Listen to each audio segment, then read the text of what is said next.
वक्त ऐसा लगता है कि गृह मंत्री अमित शाह अस्पताल पहुंच रहे हैं। ये तस्वीरें इस वक्त हम आपको एक्सक्लूसिव दिखा रहे हैं। बड़ा धमाका हुआ किस तरीके से लाल किले के पास मेट्रो स्टेशन के नजदीक, और उनकी तरफ से खुद ये बताया गया कि घायलों से मुलाकात करने के लिए अस्पताल पहुंचेंगे गृह मंत्री। ये जानकारी उनकी तरफ से दी गई है। और इन तस्वीरों को देखकर धीरेन्द्र, आपके पास आना चाहूंगी। गृह मंत्री अमित शाह पहुंच गए हैं क्या एलएनजेपी हॉस्पिटल?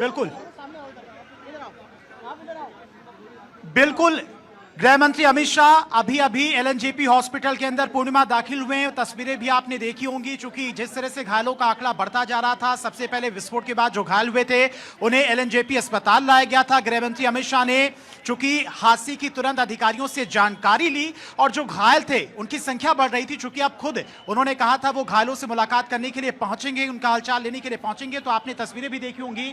गृह मंत्री अमित शाह एलएनजेपी अस्पताल के अंदर जा चुके हैं घायलों से मुलाकात करने के लिए, और यहां पर सिक्योरिटी भी काफी ज्यादा बढ़ा दी गई है। चूंकि जिस तरह से ये घटना हुई, दिल्ली में घटना हुई, प्रधानमंत्री मोदी से लेकर गृह मंत्री अमित शाह ने घटना पर दुख व्यक्त किया है, और घायलों से मुलाकात करने के लिए अब गृह मंत्री अमित शाह फौरन एलएनजेपी अस्पताल पहुंचे हुए हैं।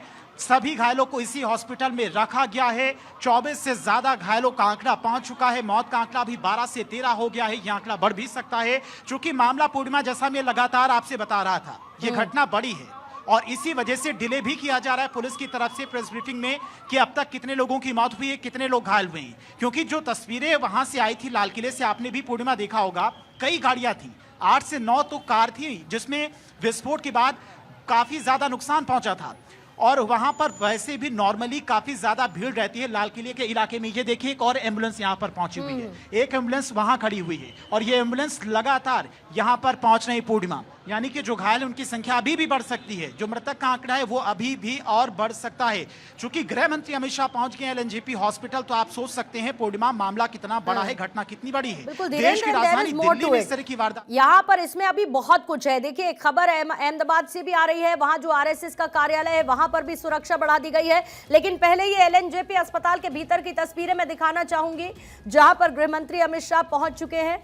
अमित शाह यहां पर घायलों से मुलाकात करेंगे, उनसे उनका हालचाल जानेंगे, और फौरन किस तरीके से एक्टिव मोड में गृह मंत्री अमित शाह नजर आए। फौरी तौर पर देखिए ब्लास्ट की घटना हुई, तमाम बड़े अधिकारी जो घटना स्थल है वहां पर पहुंचे। वहां पर पहुंचने के बाद अधिकारियों से सबसे पहले संपर्क साधा गृह मंत्री अमित शाह ने, उनसे पूरी डिटेल्स ली, सारी की सारी नेटिविटीज उनकी तरफ से बताई गई गृह मंत्री अमित शाह को। पूरा का पूरा आप चेन देखिए। फिर गृह मंत्री अमित शाह ने प्रधानमंत्री नरेंद्र मोदी को इस घटना के बारे में सारी जानकारी दी, एक एक डिटेल उनको दी।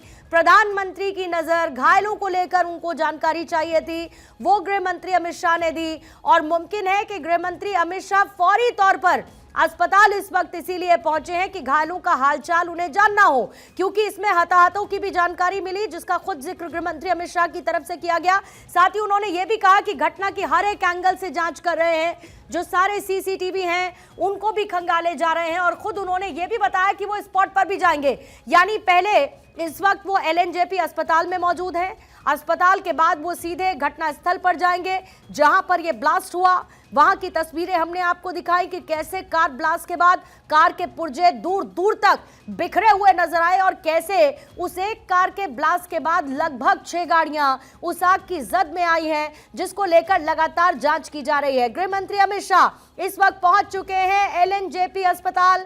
घायलों से मुलाकात करते हुए उनका हालचाल जानने के बाद वो सीधे घटना स्थल पर जाएंगे, और वहां पर अधिकारियों के साथ सारी जानकारी उनकी तरफ से जुटाई जाएगी। तमाम जांच एजेंसीज इस वक्त मौके पर मौजूद हैं, और इसके बाद सवाल वही कि क्या ये आतंकी हमला था, इससे इनकार नहीं किया जा सकता। और उसकी वजह यह है कि खुद एनआईए टेरर एंगल से इस मामले की जांच करेगी।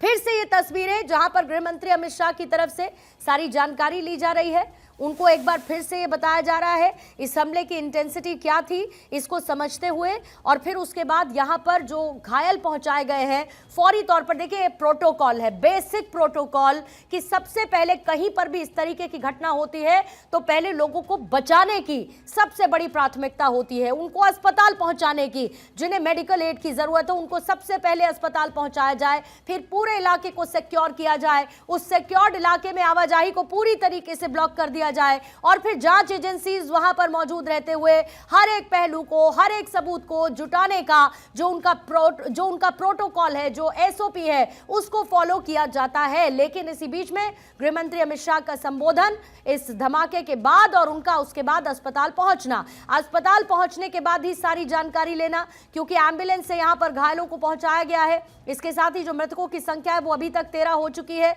मेट्रो स्टेशन के पास यह कार धमाका हुआ, जब यहां से निकलकर फिर घटनास्थल पर भी जाएंगे गृह मंत्री अमित शाह, जहां पर सारी डिटेल्स लेंगे। लगभग शाम 6:55 का वक्त था जब मेट्रो स्टेशन के बाहर धमाका हुआ।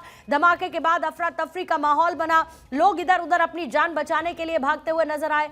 i20 हुंडई कार थी जो सीसीटीवी में कैप्चर हुई, क्योंकि सिग्नल के सीसीटीवी में कैप्चर हुई ये तस्वीरें जिनका जिक्र खुद गृह मंत्री अमित शाह ने किया, और ये वो गाड़ी थी जिसमें ब्लास्ट हुआ। हालांकि कुछ चश्मदीदों ने बाकायदा प्लेट नंबर, हरियाणा का ये नंबर था, ये सब कुछ बताया, लेकिन ऐसे मामलों में अमूमन ये फर्स्ट प्लेट होती हैं और जिनका इस्तेमाल किया जाता है, तो ऐसे में आधिकारिक जानकारी, लेकिन इतना तय है कि वो i20 हुंडई कार थी जो कि खुद गृह मंत्री अमित शाह की तरफ से बताया गया है।